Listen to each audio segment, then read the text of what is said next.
let's discuss about Java AWT.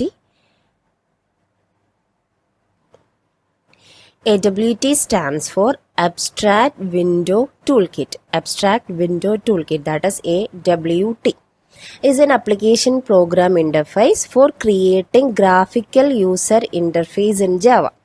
നമ്മൾക്ക് forms പോലെ അഥവാ ബട്ടൺ, ടെക്സ്റ്റ് ഏരിയ, ആ രീതിയിൽ പല forms, check box, radio button അങ്ങനെയുള്ള ഓരോരോ കമ്പോണൻസ് ആയിട്ട് നമ്മൾക്കൊരു വിൻഡോ ബേസ്ഡ് ആപ്ലിക്കേഷനൊക്കെ ക്രിയേറ്റ് ചെയ്യാൻ വേണ്ടിയിട്ട് നമ്മളെ ഹെൽപ്പ് ചെയ്യുന്ന ടൂൾ കിറ്റാണ് അബ്സ്ട്രാക്ട് വിൻഡോ ടൂൾ കിറ്റ്. അപ്പം അതിൻ്റെ ബേസിൽ നമ്മുടെ ആവശ്യത്തിനനുസരിച്ച് നമുക്ക് വിൻഡോ ക്രിയേറ്റ് ചെയ്യാൻ പറ്റും. അതിന് വേണ്ടിയിട്ട് ജാവയിൽ നമുക്ക് കോഡ് എഴുതാൻ പറ്റും. ഓക്കെ, അപ്പം അങ്ങനെയുള്ള ഗ്രാഫിക്കൽ യൂസർ ഇന്റർഫേസ് ഉണ്ടാക്കാൻ നമ്മളെ ഹെൽപ്പ് ചെയ്യുന്ന ആപ്ലിക്കേഷൻ പ്രോഗ്രാം ഇന്റർഫേസിന്റെ പേരാണ് abstract window tool kit. Okay, AWT provides various components like button, label, checkbox, etc. used as object inside a Java program. നമ്മൾക്കൊരു ബട്ടൺ, ലേബൽ അങ്ങനെയുള്ള എന്ത് കാര്യവും നമ്മൾക്ക് നമ്മുടെ ഫോമിൽ കൊണ്ടുവരാം. അതെല്ലാം ഒരു ഒബ്ജക്റ്റ് ആയിട്ട് നമുക്ക് ക്രിയേറ്റ് ചെയ്ത് നമുക്ക് ഇൻസൈഡ് ദാറ്റ് ഇന്റർഫേസ് നമുക്ക് ജാവ കോഡ് എഴുതാൻ പറ്റും. Clear? AWT components use the resources of the operating system, that is, they are platform dependent. AWT എന്ന് പറഞ്ഞാൽ ഓപ്പറേറ്റിംഗ് സിസ്റ്റം. നമ്മൾക്കറിയാം ജാവ ആസ് പ്ലാറ്റ്ഫോം ഇൻഡിപെൻഡന്റ് അല്ലേ. നമ്മൾ ഏത് ഓപ്പറേറ്റിംഗ് സിസ്റ്റത്തിൽ നിന്നാണെങ്കിലും അതിന്റെ ബൈറ്റ് കോഡിന് നമുക്ക് വേറെ ഏത് ഓപ്പറേറ്റിംഗ് സിസ്റ്റത്തിലും റൺ ചെയ്യാൻ പറ്റും. പക്ഷെ AWT കമ്പോണൻസ് അങ്ങനെയല്ല. ജാവ പ്രോഗ്രാമേഴ്സ് ഓക്കെ, പക്ഷെ നമ്മുടെ ഒരു വിൻഡോസ് ആപ്ലിക്കേഷനാണ് ജാവയിൽ എഴുതിയത്, പക്ഷെ അതിൽ AWT കമ്പോണന്റ് ആണ് യൂസ് ചെയ്യുന്നതെങ്കിൽ that is platform dependent, which means components view can be changed according to the view of the operating system.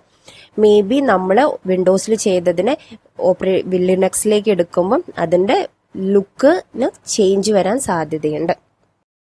The classes for AWT are provided by java.awt package. നമ്മൾക്ക് അത് import ചെയ്ത് കഴിഞ്ഞാൽ നമുക്ക് എല്ലാ കമ്പോണൻസിനും അതിലൂടെ നമുക്ക് നമ്മുടെ പ്രോഗ്രാമിലേക്ക് ആഡ് ചെയ്യാൻ പറ്റും. That is the introduction to our AWT. ഇങ്ങനെയൊക്കെയുള്ള പല രീതിയിലുള്ള ഫോംസിനെ നമുക്ക് ഉണ്ടാക്കാൻ പറ്റും. ഇതിപ്പോൾ നമ്മുടെ ലാബിലാണ്, ഇതിപ്പോൾ ഫസ്റ്റ് നെയിം എന്ന് പറഞ്ഞ ലാബലാണ്, ഇത് നമ്മുടെ ടെക്സ്റ്റ് ഏരിയ ആണ്, ഇത് 2 ബട്ടനാണ്, സബ്മിറ്റ്, റീസെറ്റ്, അങ്ങനെയുള്ള ഇപ്പോൾ ഇതൊരു ഫ്രെയിം ആയിരിക്കും. ആ ഫ്രെയിമിൻ്റെ ഉള്ളിലാണ് നമ്മളിതെല്ലാം ആഡ് ചെയ്യുന്നത്.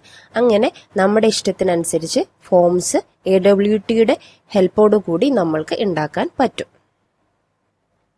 നമ്മൾക്ക് ഈ java.awt എന്ന് പറഞ്ഞ പാക്കേജിലാണ് നമ്മുടെ AWTക്ക് വേണ്ട എല്ലാ ക്ലാസ്സസും ഉള്ളതെന്ന് നമ്മൾ പറഞ്ഞു. ആ ഒരു പാക്കേജാണ് നമുക്ക് അതിന് വേണ്ടിയിട്ടുള്ളത്. അതിൻ്റെ ഹൈറാർക്കിയാണ് നമ്മൾ നോക്കുന്നത്. എങ്ങനെയാണ് നമ്മൾക്ക് ആ മൊത്തം ആവശ്യമുള്ള എല്ലാ കമ്പോണൻസിനും നമുക്ക് കിട്ടുക. അപ്പോൾ അതിലുള്ള ഹൈറാർക്കി എന്ന് പറഞ്ഞാൽ നമുക്കറിയാം ഏറ്റവും ബേസ് ആയിട്ടുള്ള ക്ലാസ് ഒബ്ജക്റ്റ് ആണ് ജാവയിൽ. ഒബ്ജക്റ്റിൻ്റെ സബ് ക്ലാസ് ആയിട്ട് ഒബ്ജക്റ്റിൻ്റെ സബായിട്ട് അഥവാ കമ്പോണന്റ് എന്ന് പറഞ്ഞൊരു ക്ലാസ് ഉണ്ട്. അത് ഒബ്ജക്റ്റിനെ ഇൻഹെറിറ്റ് ചെയ്യുന്നുണ്ട്. ആ ഒരു ക്ലാസ് ആണ് നമ്മുടെ AWTയുടെ മെയിൻ കമ്പോണന്റ്. ആ കമ്പോണന്റ് ക്ലാസിന്റെ അണ്ടറിൽ ഒരുപാട് സബ് ക്ലാസ് ഉണ്ട്. ഇപ്പൊ നമുക്ക് ബട്ടൺ എന്ന് പറഞ്ഞ ക്ലാസ് ഉണ്ട്, label, check box, choice, list, container, അങ്ങനെയുള്ള എല്ലാ കാര്യങ്ങളും അതിന്റെ സബ് ക്ലാസ് ആയിട്ടുണ്ട്. ഇനി കണ്ടെയ്നർ എന്ന് പറഞ്ഞാൽ നമ്മൾക്ക് ഈ ബട്ടണും ലേബലും ഒക്കെ ഇടാനുള്ള ആ ഒരു പ്ലേസ് ഉണ്ടല്ലോ, ആ ഒരു ടോട്ടൽ ഏരിയക്കാണ് നമ്മൾ കണ്ടെയ്നർ എന്ന് പറയാം. അപ്പൊ നമ്മൾക്ക് കണ്ടെയ്നർ തന്നെ 2 ടൈപ്പ് കണ്ടെയ്നർ ഉണ്ട്. ഏത് വേണമെങ്കിലും നമുക്ക് നമ്മുടെ ഇഷ്ടത്തിനനുസരിച്ച് യൂസ് ചെയ്യാം. വിൻഡോയുണ്ട്, പാനലുണ്ട്. ഈ പാനലിനുണ്ടല്ലാണ് നമ്മുടെ ആപ്ലെറ്റ് വരുന്നത്. നമ്മൾ ആപ്ലെറ്റും ശരിക്കും നമ്മൾ ആപ്ലെറ്റ് വ്യൂവർ ഉപയോഗിച്ചിട്ട് ഒരു ഫോം പോലെയല്ലേ വരുന്നത്. അപ്പൊ അതിന് വേണ്ടത് ഈ പാനലിന് ഈ ആപ്ലെറ്റ് ഇൻഹെറിറ്റ് ചെയ്യുന്നുണ്ട്. അതുകൊണ്ടാണ് ആ ഒരു വ്യൂ നമുക്ക് കിട്ടുന്നത്.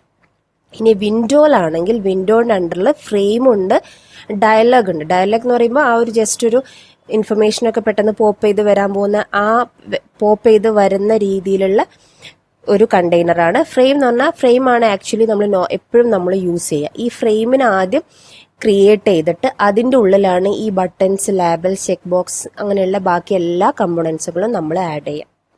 ഓക്കെ, സോ ഈ ഹൈറാർക്കി ഇമ്പോർട്ടൻ്റ് ആണ്. നമ്മൾ എസ്സേ റിലേറ്റഡ് ക്വസ്റ്റ്യൻസ് ഒക്കെ വരുമ്പോൾ ഈ ഹൈറാർക്കി വരച്ചിട്ട് അതിന് ആ രീതിയിൽ നമ്മൾ എക്സ്പ്ലെയിൻ ചെയ്യുകയാണെങ്കിൽ നല്ലതാണ്. നമ്മൾക്കിനി ആ ഓരോരോ ഇമ്പോർട്ടൻ്റ് ആയിട്ട് ആ ഹൈറാർക്കിയിൽ പറഞ്ഞ ക്ലാസ്സസുകളെ കുറിച്ച് ഏകദേശം ഒന്ന് നോക്കാം. അപ്പോൾ കമ്പോണന്റ് ക്ലാസ് എന്ന് പറഞ്ഞാൽ component class starts at the top of the AWT hierarchy. നമുക്കറിയാം ഒബ്ജക്റ്റ് എന്ന് പറഞ്ഞ ക്ലാസിന്റെ നേരെ താഴെയാണ് കമ്പോണന്റ് വരുന്നത്. It's an abstract class that contain all the properties of the component visible on the screen. ആ ഒരു അബ്സ്ട്രാക്ട് ക്ലാസ് ആണ്. അതിനെ ഇൻഹെറിറ്റ് ചെയ്തുകൊണ്ടാണ് ബാക്കി ബട്ടൺ, ചോയ്സ്, ലിസ്റ്റ് എന്നൊക്കെ പറഞ്ഞ എല്ലാം ഉള്ളത്. അപ്പൊ അതിന്റെ എല്ലാ ഡീറ്റെയിൽസും അടങ്ങിയിട്ടുള്ള അബ്സ്ട്രാക്ട് ക്ലാസ് ആണ് നമ്മുടെ component class. So the component object contains information about the currently selected foreground and background colour. നമ്മൾ കമ്പോണന്റിന്റെ ബേസിൽ നമുക്ക് കോമൺ ആയിട്ട് ഫോർഗ്രൗണ്ട് ആൻഡ് ബാക്ക്ഗ്രൗണ്ട് കളേഴ്സ് ആണ് അവിടെ ഇൻഫർമേഷൻ ആയിട്ടുള്ളത്. ബാക്കിയുള്ളതൊക്കെ നമ്മൾ ഇനി അതില് ഇപ്പൊ ഒരു ബട്ടൺ സെലക്ട് ചെയ്യുകയാണെങ്കിൽ ബാക്കിയുള്ള പ്രോപ്പർട്ടീസ് ഒക്കെ ബട്ടന്റെ ബേസിൽ നമുക്ക് ചേഞ്ച് ചെയ്യാൻ പറ്റും. It also has information about the currently selected text colour. ഇപ്പൊ നമ്മളൊരു കമ്പോണന്റ് ആണെങ്കിൽ, ഇപ്പൊ നമ്മളൊരു ടെക്സ്റ്റ് ഏരിയ ആണെങ്കിൽ ഇതിന്റെ ഫോർഗ്രൗണ്ട്, ബാക്ക്ഗ്രൗണ്ട് ഒക്കെ ഈ ഒരു ക്ലാസ്സിലാണ് അടങ്ങിയിരിക്കുന്നത്. അതുപോലെ തന്നെ സെലക്ടഡ് ടെക്സ്റ്റ് കളറും ഈ ഒരു ക്ലാസിന്റെ അണ്ടറിലാണ് ആ പ്രോപ്പർട്ടീസ് അവിടെ നിൽക്കുന്നത്. ബാക്കിയെല്ലാം ഇപ്പൊ നമ്മൾ ടെക്സ്റ്റ് ഏരിയ ആണെങ്കിൽ ടെക്സ്റ്റ് ഫീൽഡ് എന്ന് പറഞ്ഞിരിക്കുന്ന ഒരു ക്ലാസ് ഉണ്ട്, അതിലായിരിക്കും ബാക്കിയുള്ള അതിന്റെ പ്രോപ്പർട്ടീസ് ഒക്കെ അടങ്ങിയിരിക്കുന്നത്. ക്ലിയർ? നെക്സ്റ്റ് കണ്ടെയ്നർ ആണ്. കണ്ടെയ്നർ നമ്മൾ പറഞ്ഞു, ഒരു കണ്ടെയ്നർ ആവശ്യമാണ് നമുക്ക്. ആ കണ്ടെയ്നറിന്റെ ഉള്ളിലാണ് നമ്മൾ എന്ത് ചെയ്യുന്നത്, നമ്മുടെ കമ്പോണൻസുകളെ ആഡ് ചെയ്യുന്നത്. So the container is another component that contains other components. കണ്ടെയ്നറും ഒരു കമ്പോണന്റ് തന്നെയാണ് കേട്ടോ. കാരണം നമ്മൾ ഹൈറാർക്കി നോക്കുമ്പോൾ നമ്മുടെ കമ്പോണന്റിന്റെ ഒരു സബ് ക്ലാസ് ആയിട്ടാണ് കണ്ടെയ്നർ വരുന്നത്. ഈ കണ്ടെയ്നറിന്റെ ഉള്ളിൽ നമ്മൾ വിൻഡോയും പാനലും ഉണ്ട്. അതിന്റെ ഉള്ളിലേക്ക് നമ്മൾ ബാക്കിയുള്ള ഈ സബ് ക്ലാസിനെ തന്നെയാണ് നമ്മൾ ആഡ് ചെയ്യുന്നത്. ഓക്കെ, അപ്പോൾ the container is a component that contains other components like button, text field, label, etc. However, it is a subclass of component class. നമ്മുടെ component classന്റെ സബ് ക്ലാസ് ആണെങ്കിലും അതൊരു ഇതിന്റെ അതേ ഹൈറാർക്കിയിൽ വരുന്ന അനദർ കമ്പോണൻസിനെയാണ് ഇതിന്റെ ഉള്ളിലേക്ക് നമ്മൾ ആഡ് ചെയ്യുന്നത്. ഇനി അടുത്തതായിട്ട് നമുക്ക് നോക്കാനുള്ളത് പാനലാണ്. Panel can be defined as a container. കണ്ടെയ്നറിന്റെ താഴെയായിട്ടാണല്ലോ വരുന്നത്. നമ്മൾക്ക് കണ്ടെയ്നറിന്റെ സബ് ക്ലാസ് ആയിട്ട് വരുന്നത് വിൻഡോയും പാനലും ആണ്. അപ്പൊ ആ പാനലാണ് നമ്മൾ നോക്കുന്നത്. Panel can be defined as a container that can be used to hold other components. നമ്മൾക്ക് മറ്റേ കമ്പോണൻസിനെ ഹോൾഡ് ചെയ്യാൻ വേണ്ടിയിട്ട് നമുക്ക് ഉപയോഗിക്കാവുന്ന കണ്ടെയ്നർ ആണ് പാനൽ എന്ന് പറയുന്നത്. It does not contain the title bar, menu bar or border.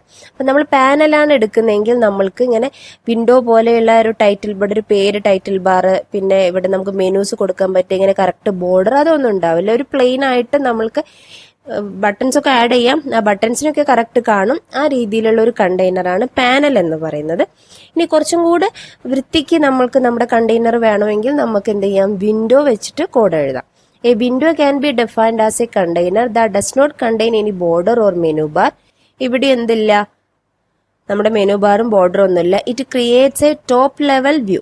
പക്ഷെ പാനലിനേക്കാളും കുറച്ചും കൂടെ ഒരു ടോപ്പ് ലെവൽ വ്യൂ ആണ് window വെച്ചിട്ടുണ്ടാവുക. However, we must have a frame, dialogue or another window for creating a window.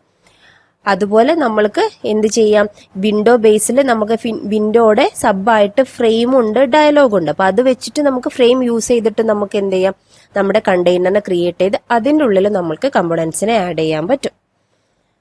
Next ഉള്ളത് ഈ വിൻഡോയുടെ താഴെയുള്ള ഫ്രെയിം ആണ്. അപ്പൊ ഫ്രെയിം എന്ന് പറഞ്ഞാൽ is A sub class of window.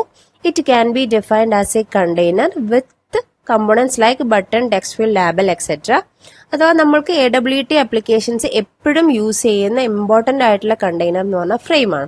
ഒരു ഫ്രെയിം ക്രിയേറ്റ് ചെയ്യുക, അതിലേക്ക് ബാക്കിയുള്ള കമ്പോണൻസിനെ ഒബ്ജക്റ്റ് ഉണ്ടാക്കിയിട്ട് ആഡ് ചെയ്ത് കഴിഞ്ഞാൽ നമുക്ക് ഈസിലി നമുക്കൊരു ഗ്രാഫിക്കൽ യൂസർ ഇന്റർഫേസിനെ ക്രിയേറ്റ് ചെയ്യാൻ പറ്റും.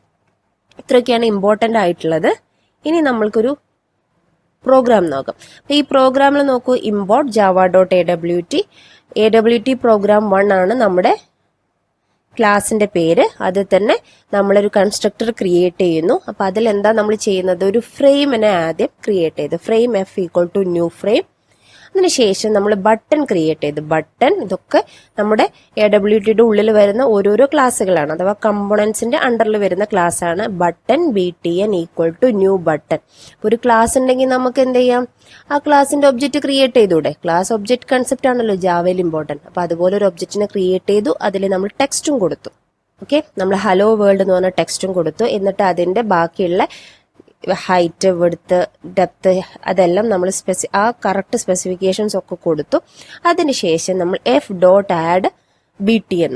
അപ്പൊ നമ്മൾ എന്ത് ചെയ്യും, നമ്മൾ ആദ്യം ഒരു ഫ്രെയിം ക്രിയേറ്റ് ചെയ്തിട്ടുണ്ടല്ലോ, ആ ഫ്രെയിമിലോട്ട് നമ്മുടെ ബട്ടൺ ഹലോ വേൾഡ് എന്ന് പറഞ്ഞ ബട്ടൺ ആഡ് ചെയ്യപ്പെടും.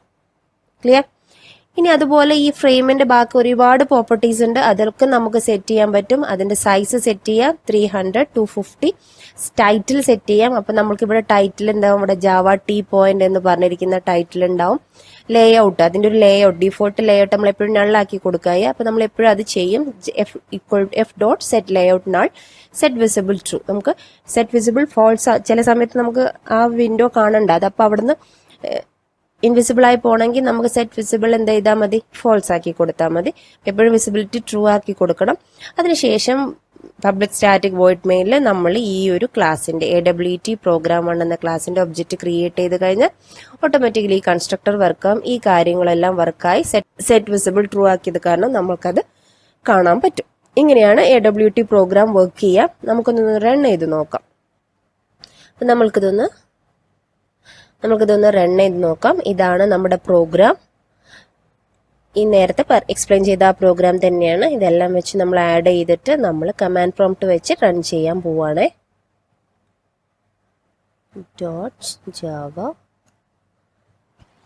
Okay, no error. Java AWT program 1. See നമ്മുടെ ഫോം ഇതാ ഇവിടെ പോപ്പപ്പ് ചെയ്ത് വന്നിട്ടുണ്ട്. അപ്പൊ നമ്മൾ എന്താ ചെയ്ത, ഒരു ഫ്രെയിമിൽ അതിന്റെ ടൈറ്റിൽ ജാവ T പോയിന്റ് കൊടുത്തു. അതിനുശേഷം ഹലോ വേൾഡിൽ നമ്മളൊരു ബട്ടൺ ക്രിയേറ്റ് ചെയ്തു. അതിന്റെ ടെക്സ്റ്റ് ഹലോ വേൾഡ് ആക്കി അത് ആ ഒരു കറക്റ്റ് പൊസിഷനിൽ നമ്മൾ സെറ്റ് ചെയ്തു. ഓക്കെ, അപ്പൊ 300, 250 എന്നുള്ള ഈ ഫ്രെയിമിന്റെ പൊസിഷനിൽ നമ്മൾ ബാക്കിയുള്ള ഈ ഒരു ബട്ടന്റെ എല്ലാ സ്പെസിഫിക്കേഷനും കൊടുത്ത് സെറ്റ് ചെയ്തു. ഇനി ബട്ടൺ ഒന്നും നമ്മൾ ക്രിയേറ്റ് ചെയ്യുക മാത്രമേ ചെയ്തിട്ടുള്ളൂ, ബാക്കി കോഡൊന്നും എഴുതിയിട്ടില്ല. ഇങ്ങനെയാണ് നമ്മുടെ ജാവയിൽ ഒരു AWT പ്രോഗ്രാം വർക്ക് ചെയ്യുക. Okay, thank you for watching.